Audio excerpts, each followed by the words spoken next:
Hello viewers, if you are new to the channel, please hit the like and subscribe button and share it with your friends.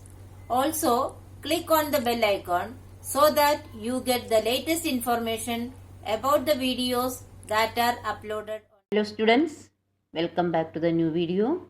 In this video, we are going to continue the ongoing chapter number 4, materials, metals and non-metals. In today's session, we will discuss the chemical properties of metals and non-metals. Metals and non-metals react differently with different substances. That is, the chemical properties of metals and non-metals are different.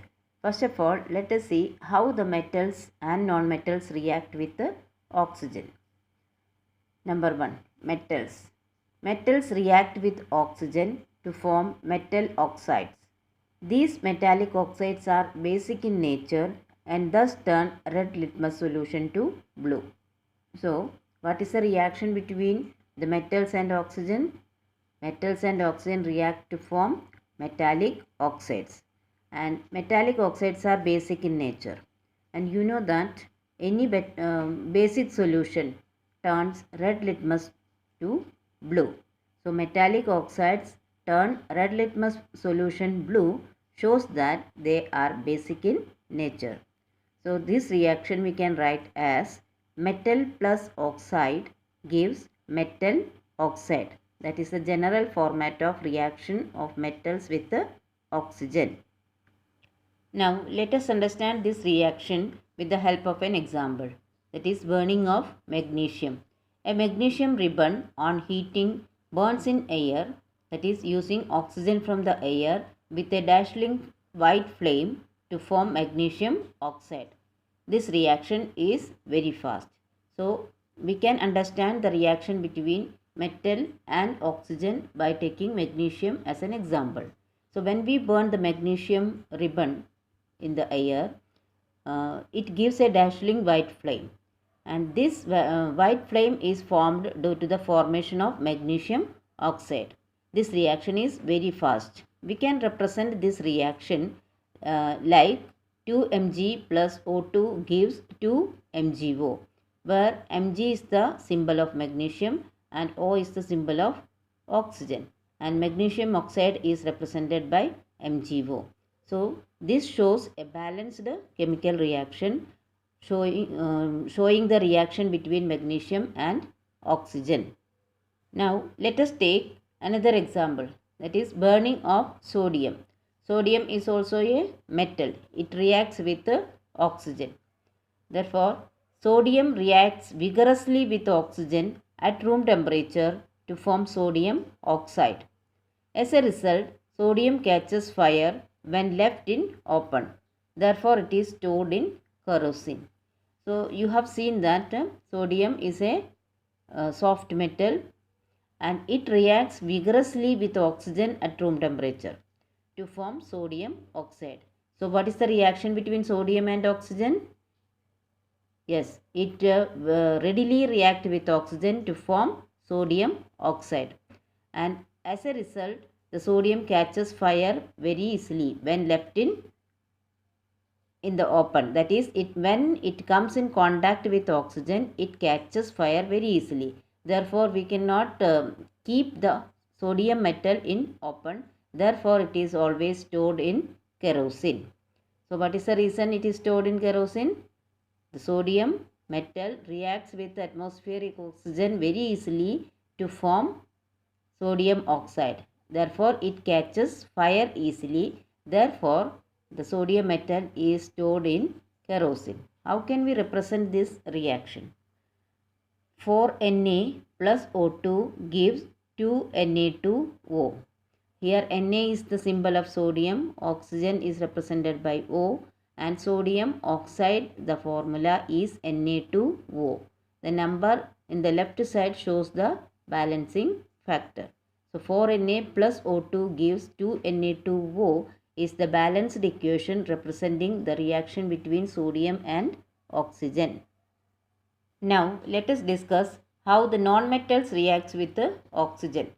Non-metals react with oxygen to form non-metallic oxides. Just like metals, non-metals also form their respective non-metallic oxides. These non-metallic oxides are acidic in nature as they form acids when dissolved in water.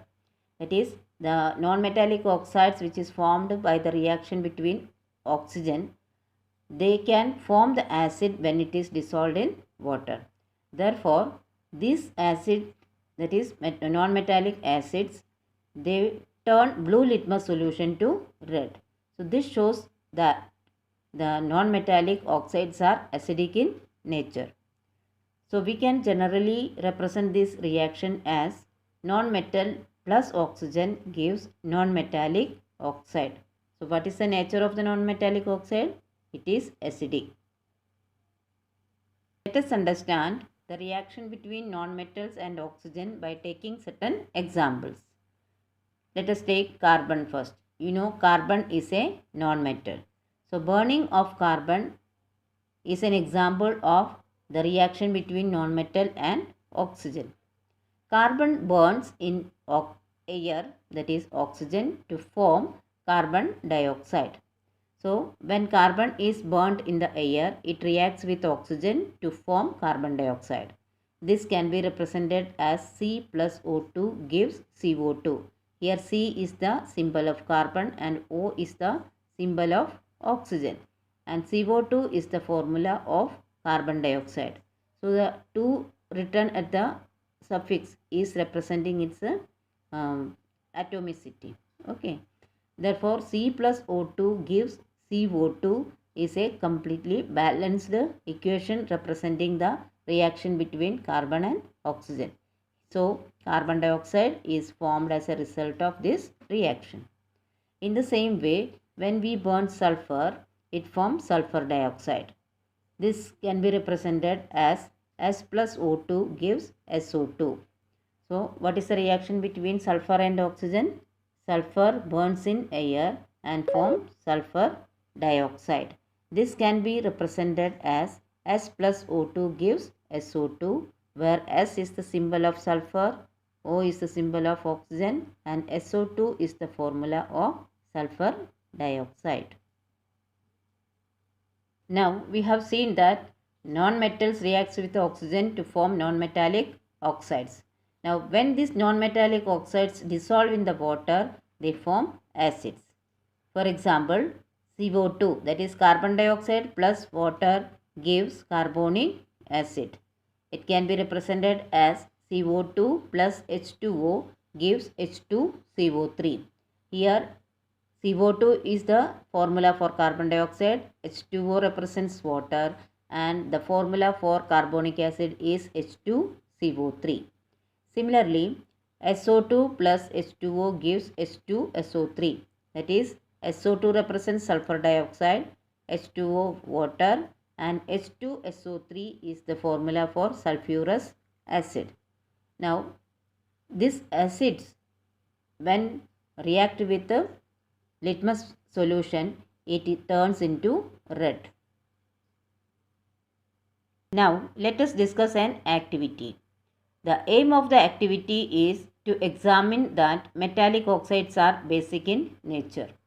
So, we have already mentioned that metallic oxides are basic in nature. So, let us prove that with the help of an activity.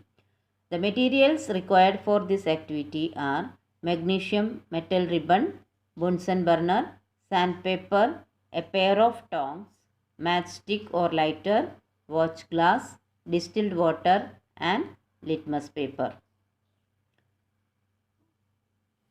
Now, let us see what is the procedure for the activity. Step number 1. Take a magnesium ribbon and rub it with the sandpaper to remove the layer of impurities formed due to the corrosion of metal. So, first of all, we have to take the magnesium ribbon and clean it by rubbing it with a sandpaper to remove the layer of impurities, because magnesium metal react with the oxygen or some impurities are formed on that metal. So, before using that for this reaction, we have to clean that with the help of a sandpaper. And what is the purpose of rubbing it with sandpaper? to remove the impurities formed due to the corrosion of metal. Step number 2. Hold the ribbon with a pair of tongs and bring it to the flame of the Bunsen burner. Because magnesium ribbon we cannot burn it directly, we have to hold that with the help of a pair of tongs, and bring that magnesium ribbon near to the flame of Bunsen burner. We can use any other heating arrangement also. Now take the safety measures while burning the ribbon, because when magnesium react with the oxygen, they form a dazzling white fumes. So these fumes should not reach into our eyes. So proper care should be taken. Step number 3. Magnesium ribbon burns with a dazzling white flame, and white powder is formed after burning of the metal in oxygen. That is, when magnesium ribbon is burned, it burns with white flame and forms the white powder. Step number 4. Collect the powder in a watch glass. Add few drops of distilled water to it. Now in the next step, we have to collect this white powder in a watch glass and add few drops of distilled water to make it in the solution form. Step number 5. Take a piece of litmus paper and test the color change and record your observation. So we have to check the solution obtained by dissolving this white powder with the distilled water using a litmus paper, and we have to observe the color change. Observation. The red litmus paper turns blue and the blue litmus remains the same. This shows that metal oxides are basic in nature. So, on bringing in contact with the solution with red and blue litmus paper, what color change we observe? The red litmus paper turns blue, but the blue litmus remains same. And you should remember that the red litmus always turns into blue in a basic solution, and the blue litmus remains same in the basic solution. So what we can say, on looking at the color change, we can say that the solution of the metallic oxide is basic in nature. Conclusion. The turning of red litmus paper to blue indicates that the metal oxide is basic in nature. So after doing this litmus test, we can say that the red litmus paper is turning to blue. Therefore, we can say that the metal oxide is basic in nature.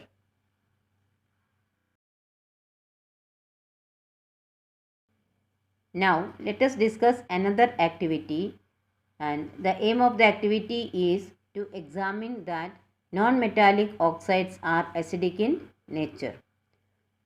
So, what is the aim of the activity? To prove that non-metallic oxides are acidic in nature.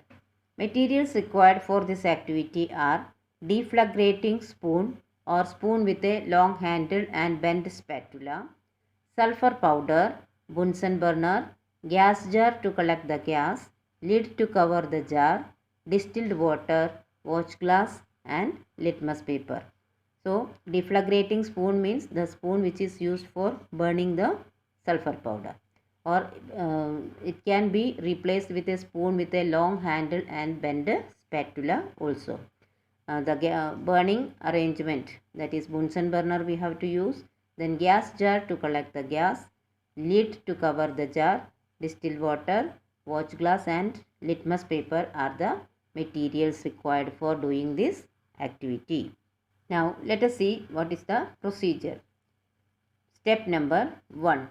Take a deflagrating spoon and add sulfur powder in it. So in the first step, we have to take the sulfur powder in the deflagrating spoon. Then second step, hold the spoon over the flame of the Bunsen burner till the sulfur starts burning. So we have to hold the spoon in such a way that it is little away from us and it is just above the flame of the Bunsen burner. And we have to hold it in the same way till the sulfur starts burning. Step number 3. Place the spoon in the gas jar and cover the mouth with the lid to allow the fumes of sulfur dioxide to be collected in the jar. So when the sulfur starts burning, immediately we have to keep that spoon in the gas jar, and the gas jar must be covered with the lid so that sulfur dioxide gas is collected in the jar. Step number 4. Add distilled water to the jar and shake it so that the gas dissolve in water. So when sulfur dioxide gas is collected in the gas jar, we have to add a little distilled water and shake it well so that the gas get dissolved in the water. Step number 5. Take this solution in watch glass and test it with red and blue litmus papers. So when the gas is dissolved in the water and it forms a solution. Okay, so we have to take that solution in a watch glass and test it with red and blue litmus papers. Here, what safety measure we should take? Be careful while heating sulfur and do not inhale the gas formed by burning of sulfur. So while burning the sulfur, we have to keep it little away from our body. That is why we are using the deflagrating spoon. Okay, because the sulfur dioxide gas should not be inhaled by us. Now what are the observation and conclusion? The blue litmus turn red and the red litmus remains red. This shows that sulfur forms acidic solution when its oxide is dissolved in water. So what we can see, while testing the solution with the blue and red litmus paper, we can see that the blue litmus paper turns red, whereas the red litmus remain red only. And you already know that the blue litmus turns red in the acidic solution. So what we can conclude? The sulfur forms the acidic solution when its oxide is dissolved in water. Therefore, non-metallic oxides are acidic in nature. So we have seen that metallic oxides are basic in nature and non-metallic oxides are acidic in nature. So students, I hope you have understood the topics very well. But still, if you have any doubt, you can write in the comment section. I will surely try to solve it as early as possible. Here are some review questions. Please solve it in your notebook. Thank you.